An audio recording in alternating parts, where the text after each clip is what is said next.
반갑습니다. 김종훈입니다. 이번 시간에는 2024년 9월 운세, 즉 계유월 운세이죠. 운세의 기의 입장에 관해서 한번 알아보는 시간을 갖도록 하겠습니다. 계유월의 운세라는 것은 9월 7일 12시 10분 백로서부터 시작을 해서 10월 8일 3시 59분 한로까지의 운을 이야기합니다. 자, 갑진년에 계유월이 들어왔습니다. 진중에는 지장간으로 을계무가 존재를 하는데 이 지장간에 있는 개가 6월에는 정간에 이렇게 투출을 함으로써 이 개수가 뭔가 어떤 일간에 관해서 또는 무기의 글자에 관해서 이벤트라든지 사건, 인물 이런 것들이 드러나는 달이 바로 계유월이 됩니다.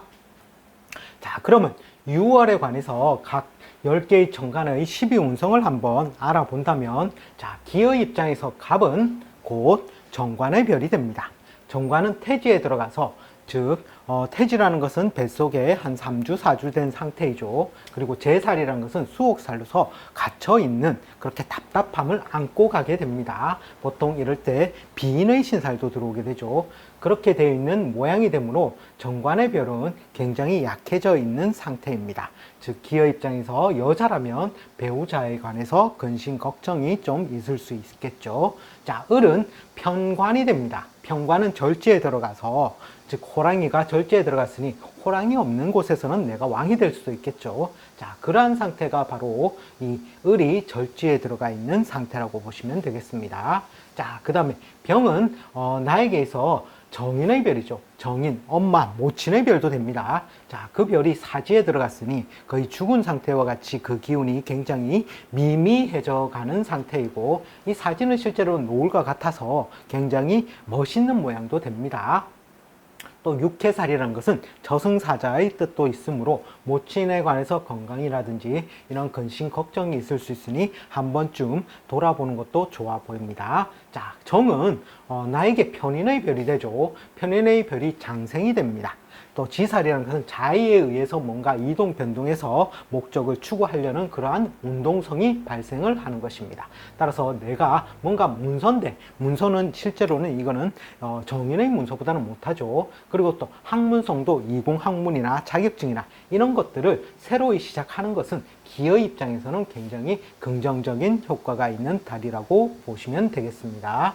자, 그리고 문은 기에 관해서 겁재의 별이 되죠. 겁재가 사지에 들어갔다는 것은 굉장히 긍정적인 효과가 됩니다. 재물 분탈의 요소가 굉장히 적어지기 때문이죠. 자, 그런데 또 한편으로는 이복 형제라든지, 자, 그런 쪽에서는 또 신경 쓸 일이 생기게 된다는 것이죠. 자, 기는 기와 기를 만났다는 것은 비견의 운도 되고 또 나 자신의 운도 됩니다. 운기도 됩니다. 따라서 내 자신의 운기가 장생, 즉 무에서 유를 창조하는 그러한 에너지, 또 기라는 것은 음간이므로 뭔가 장하여 펼쳐져 있다라는 뜻이므로 활동성 강화가 굉장히 크게 이루어질 수 있는 달 또한 이 6월이 될 수 있는 것입니다.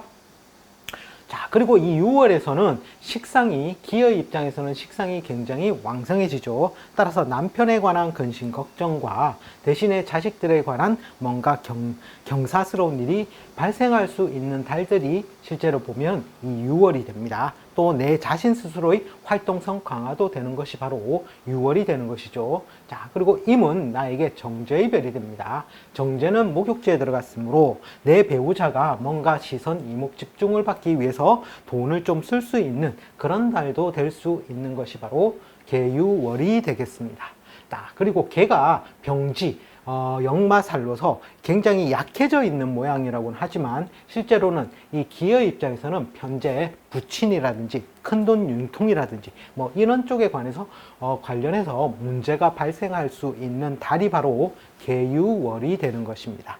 자, 그러면 계유월의 육친의 뜻을 한번 알아보도록 하겠습니다. 자, 첫 번째 개는 기의 입장에서는 편재가 되죠. 따라서 큰돈 융통이라든지 금전 융통, 활동성 강화라든지 재상 증식에 관해서 보통 상반기 때 이러한 일들을 획책하거나 기획하거나 뭔가 이루려고 하는 경향성들을 많이 보이게 됩니다.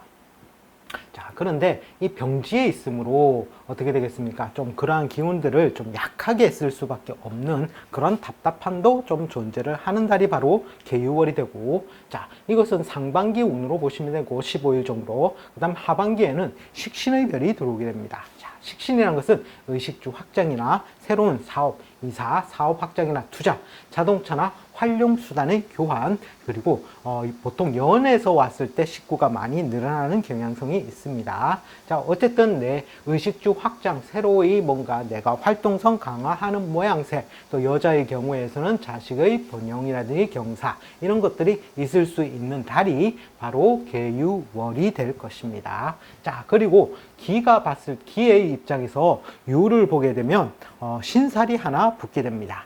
신살이 없는 것, 즉 살은 그닥 별로 좋지는 않겠지만 뭐 이런 식으로 귀인의 별, 문창 귀인의 별이 들어왔을 때는 긍정적인 작용이 굉장히 강하다고 볼 수가 있습니다. 자, 이 문창이라는 것은 인성대용을 할 수 있고 학문성이라든지 수명, 여자의 경우에는 자식이 되겠죠. 또 새로운 일을 만들거나 가담할 수 있고 일을 확장을 하거나 뭔가 역할을 현실화시킬 수 있는 작용을 주는 것이 바로 이 문창 귀인의 뜻입니다.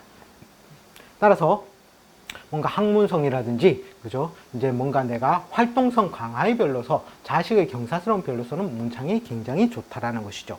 자, 그런데 팔자 내에 유가 있는데 이런 식으로 유가 오게 되면 실제로는 지지에서는 뒤에 지지편에서 다루어 드리겠지만 형살의 기운이 존재를 하므로 이 문창 귀인의 별을 삭감시켜서 작용시키는 결과도 나올 수 있다라는 것입니다.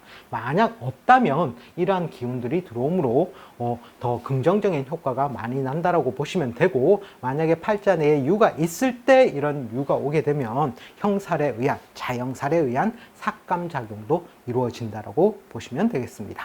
자, 이번 시간에는 2024년 9월 운세의 기의 입장에서 본 9월 운세를 한번 알아보았습니다.